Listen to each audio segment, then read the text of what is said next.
Very welcome along to Monday Nights Off the Ball. It's Richie McCormick here with you until 10 o'clock tonight with a packed show between now and then. If you want to get in contact, 53106 for 30 cent is the text number, and you can tweet us at Off the Ball. Yes, he is most certainly back. Back with a bang. We're not talking about Tiger. The prodigal son is here. A rare audience with Kevin Kilban. Come on, how are you keeping? All good? Good, you alright? Alright, stranger? Oh, great, yeah. Yeah, I did always spending time with Mark Clement and, you know, all the lads over in BBC. Me mate Garth. How good you're, Garth. I'm jealous of Garth. Yeah, I like You get to spend more time with Garth than you do with us. I do, yeah, I do. Why is that? Well, because I prefer it. That's one reason. That's grand. But no, no, he's a good fella. He's a good man. Okay. Good man. Let's talk about Tiger. We don't need to be chatting about me. Kevin Kilban is back in the studio, ladies and gentlemen. Neil Tracy also joins us for the NEWSROUND as well. Evening, Neil. How are you doing, Richie? I'm good. Good to be here. Kind of getting used to the big chair. Yeah. Looking, you know. You sounding good. I was listening to you last week. Very good. Very good. Straight down the camera when he's talking. Yeah, and Joe would be glancing down at the notes. Joe will be listening to every single thing that Richie's been saying, and he'd be like, "It's not that. It's not as good as me." Joe will be taking it personally. He says that to my face. How good you've been. He says that to my face in the office. That doesn't surprise. Well, that's fair enough. At least if I sit in with him on Sunday and he's just like, he sent me a text last week and told me that as well. Richie ain't the best. He did. He sent me that last week. Stick with us. It's a busy show on the way. Tiger's back, as we say, bridging a gap of 5 years without a win with victory at the Tour Championship last night. Lawrence Donegan will join us after 7:30 at the start of Ryder Cup week as well. It's all very exciting. Liverpool out in front in the Premier League after Chelsea dropped their first points of the Premier League season away to West Ham.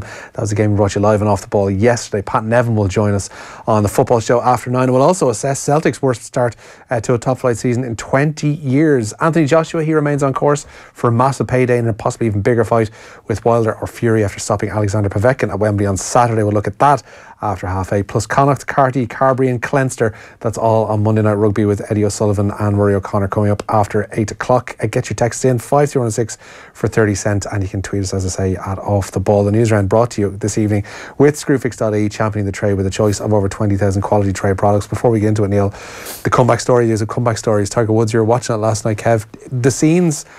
We tweeted out the thing from the PGA Tour last night.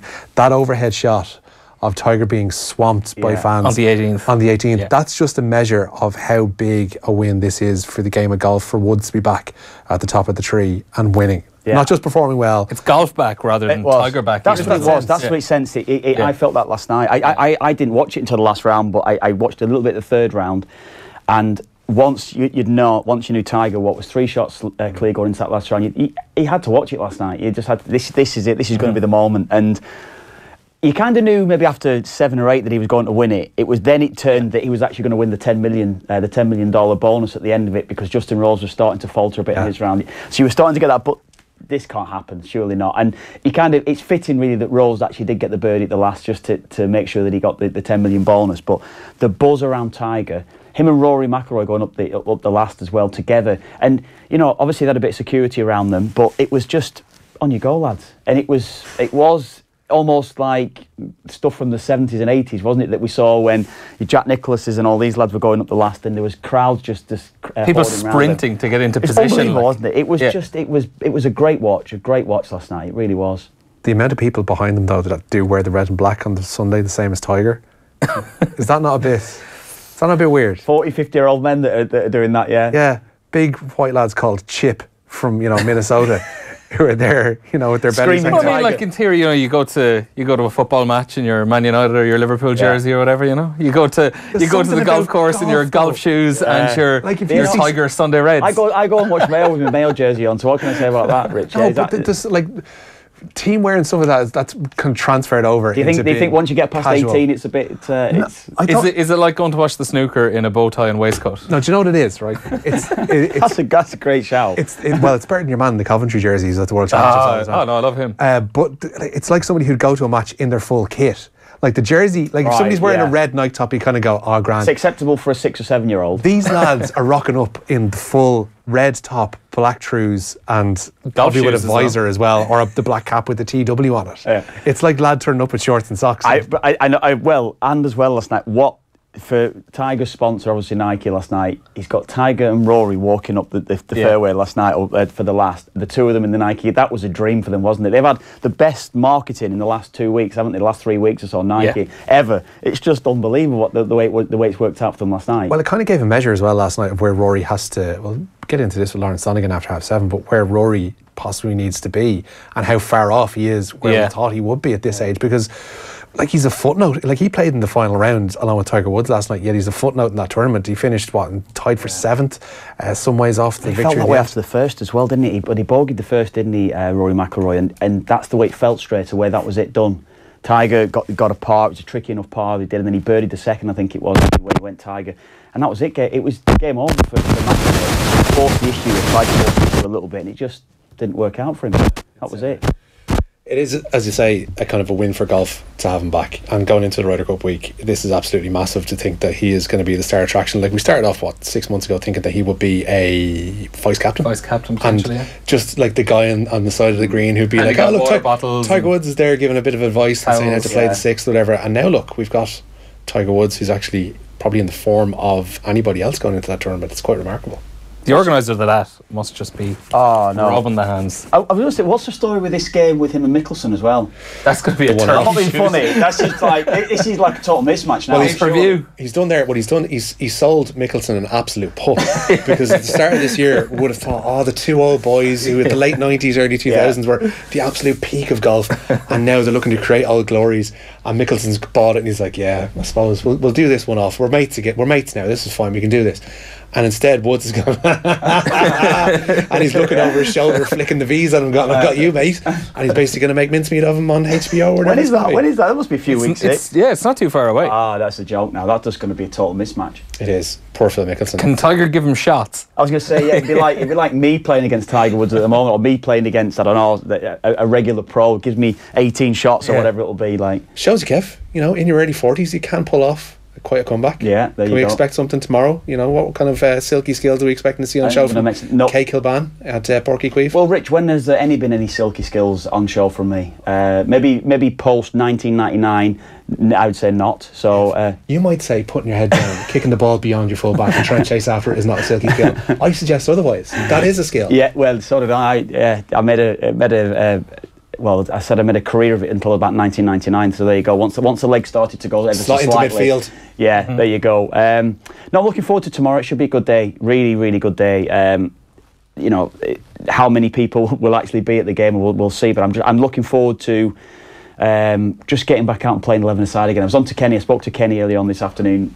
Kenny's worried. That's all I would say. Kenny's worried. Why is Kenny worried? Kenny's been out in the park with a ball. He said I had the ball pumping the ball up, kicking the ball against the wall to start with. Then I was out in the park doing little shuttle runs and everything. Kenny's actually been doing shuttle runs. I'm not going to lie. He came in here last week and he's looking like Kenny's not. There's never any fat on Kenny. Kenny's fine. But Kenny came in last week looking he looked like he'd shed a bit.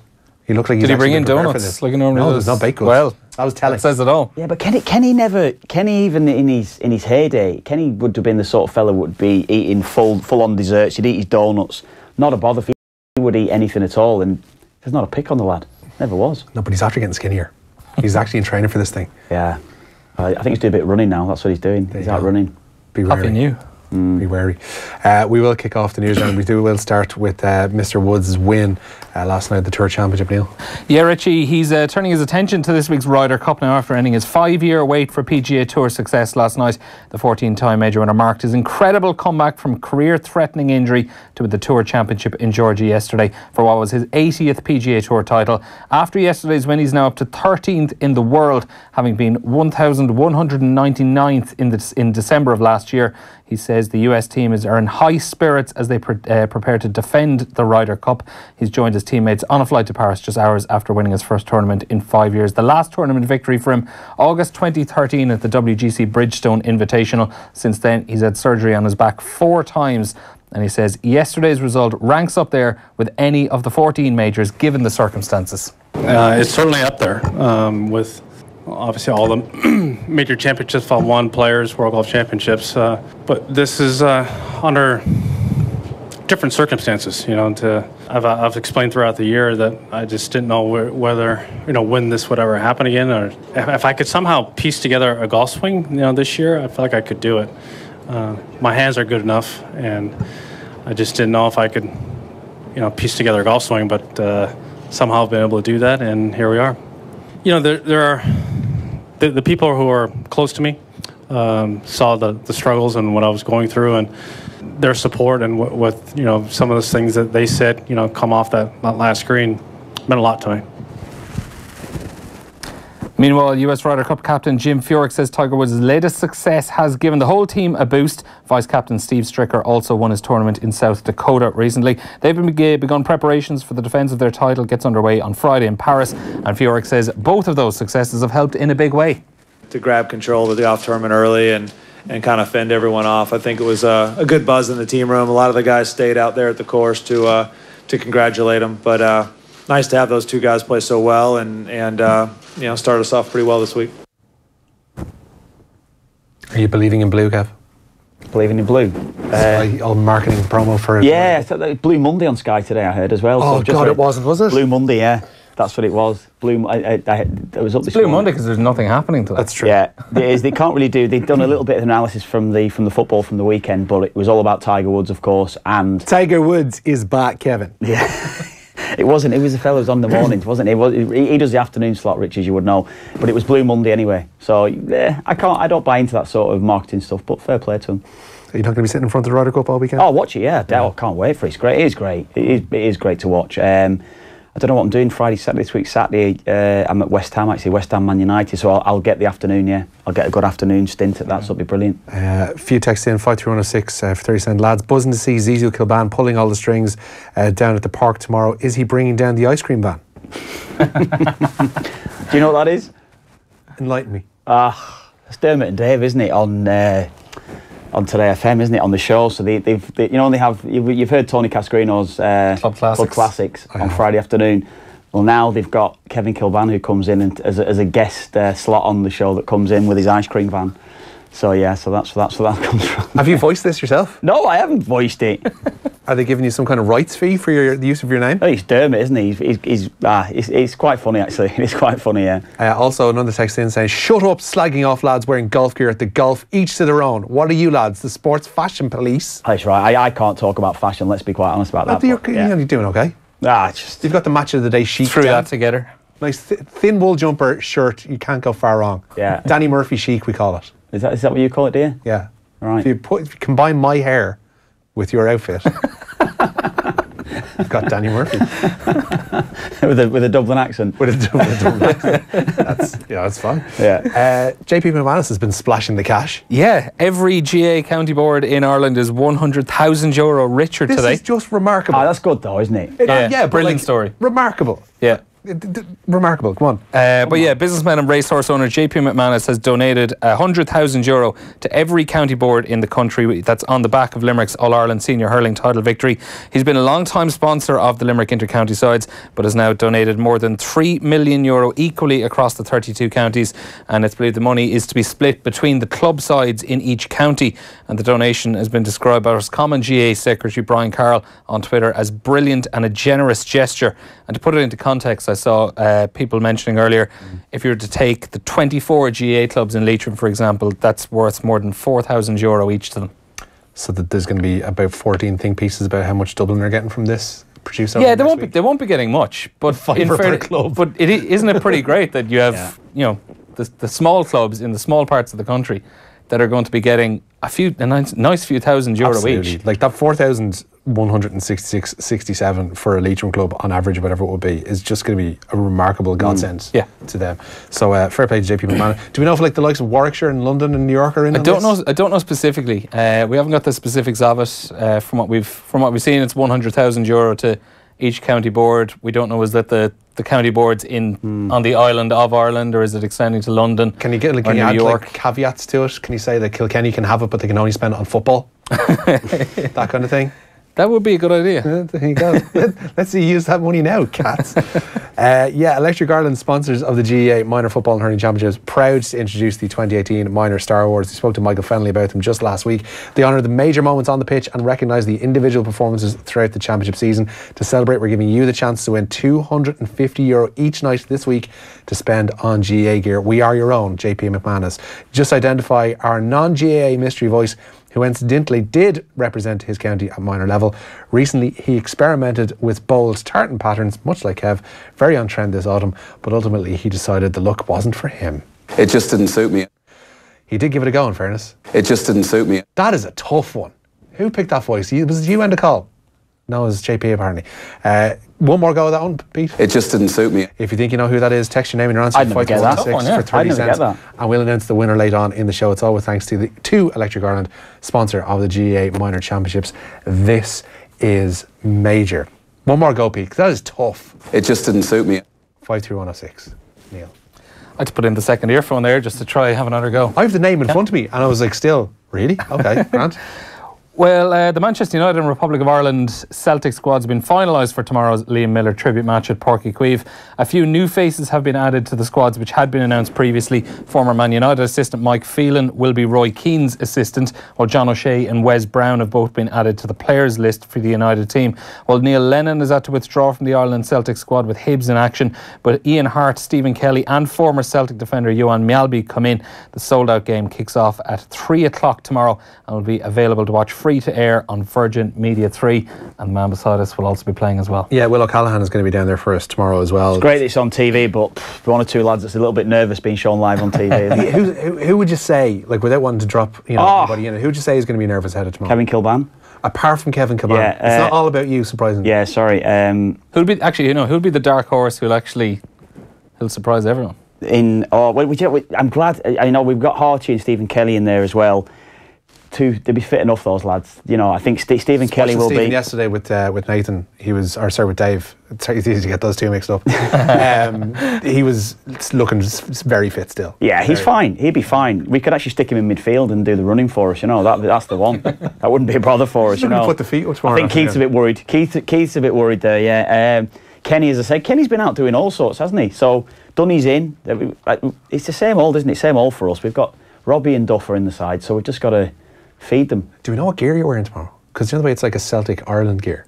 Are you going to wear one half in an Ireland jersey and one half in a Celtic jersey? Sure. I think I'll be able to keep the Celtic jersey if that's the case.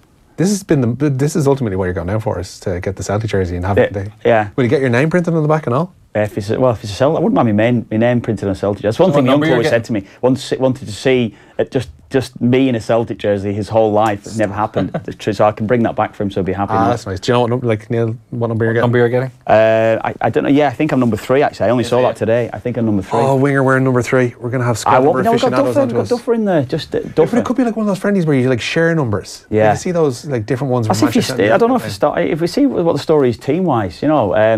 Has there been any talking for me? No, I can imagine what's going to happen when we go in as well. Yeah, I don't know what Martin O'Neill's going to do with us team-wise. We'll see what happens. He'd probably leave me out. Won't play me. We'll see. Right? Can you because he's obviously going to be giving you a pep talk beforehand. Can you just keep count on how many times he mentions winning the European Cup at Nottingham Forest in your team? Come on, Rich. Come on. You're better than that. I'm not. You are better than that. I'm really not. You are. I'm surprisingly. I'm really not. We're looking ahead to the weekend in terms of the Inter-Pros a little bit with Eddie and with Rory later, because Leinster will be going to Connacht, who will have their tails up, but Leinster will be buoyed by a massive comeback to their squad for next week, Neil. Yeah, well, Sean O'Brien, he looks like he could make his Leinster return in Saturday's Pro 14 interprovincial derby against Connacht at the Sports Ground. The Ireland and Lions flanker made just 6 appearances for the province last year due to persistent hip and shoulder injuries, but he is returning to full training this week. James Ryan and Dan Levy could also feature. The pair continue to follow the return to play protocols. They both suffered head injuries during the weekend's win over Edinburgh, but they've yet to be ruled out entirely from the game. Meanwhile, Munster have reported no fresh injury concerns after their defeat in Cardiff on Friday. Niall Scannell, Billy Holland and Kevin O'Byrne will all return to training ahead of their derby with Ulster at Thomond Park, while Keith Earls will also be back in action. He picked up a knock last week. Speaking today, Munster scrum coach Jerry Flannery says they have a lot of things to improve on after 2 away defeats so far this season. Yeah, we were massively disappointed. It was not good enough. We can't just put it down to one area. From my responsibility, our set piece didn't function like it should have. Defensively, obviously, we bled tries that were first phase tries, which is really disappointing to concede. And then in terms of our attack, we didn't convert when we got into their 22. So yeah, there's a lot of things that we got to work on that weren't good enough.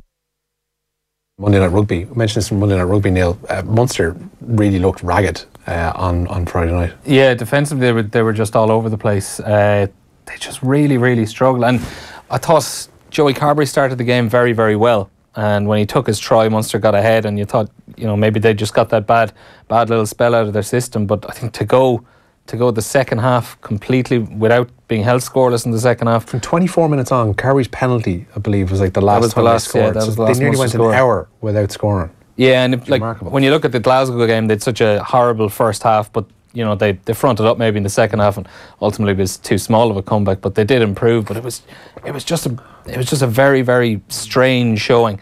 And I think maybe a little bit too much was made of the 2 home wins they've had so far, because they were against a Cheetahs team who were completely decimated over the summer, and an Osprey side that were missing pretty much most of their frontline players when they came to Cork as well. Yeah, a lot to work on for Munster. We'll discuss that in further depth with Rory O'Connor and Eddie O'Sullivan on Monday Night Rugby after 8 o'clock. But good news from an Irish perspective from the land of Burnley today.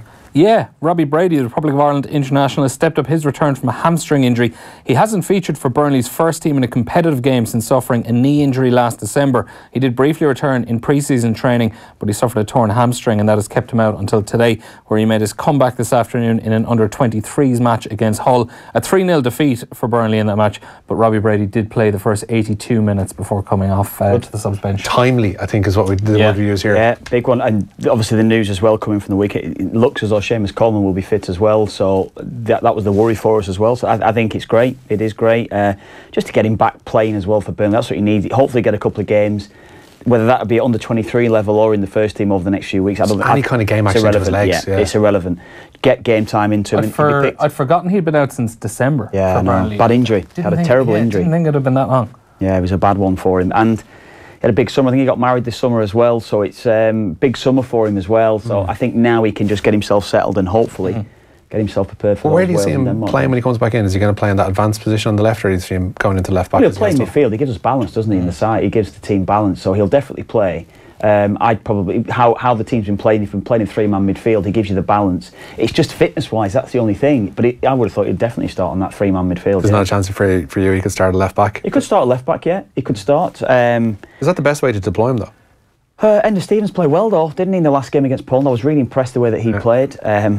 Will we see Stephen Ward back? We'll see what happens there going forward, won't we? But I don't know. I think he could play there. I think long term that's probably going to be his position at left back. But at the moment we're struggling for players that's got a little bit of spark, a little creativity, I think, as well. I think he can give the team that. So that's why I'd probably play him in midfield, or maybe further, or maybe even more advanced, to try to get him into games and be more creative. But when he plays at left back, his quality is outstanding. Burnley need him as well, to be fair. Yeah, because they have, like, we had them on last week and they looked like they were lacking much as Ireland were any kind of creative spark. They looked like Jeff Hendrick is really off the boil. They need something. They needed that win the weekend though, didn't they? Exactly, yeah. That was a massive win for them on Saturday, and I think it was always going to take that. It was coming for them. Once they've got that now, they've got a win under the belt. That was emphatic enough, but I think now they can kick on from there. I think they'll be okay. I do think they'll be. I think it would be more of a struggle than everyone anticipated. But I think they'll probably finish around about, I think you're looking at 16th, 15th, 16th, I think, this season. Yeah, surviving's going to be key for them. We're looking ahead to the autumn internationals from the Irish women's squad as well, Neil.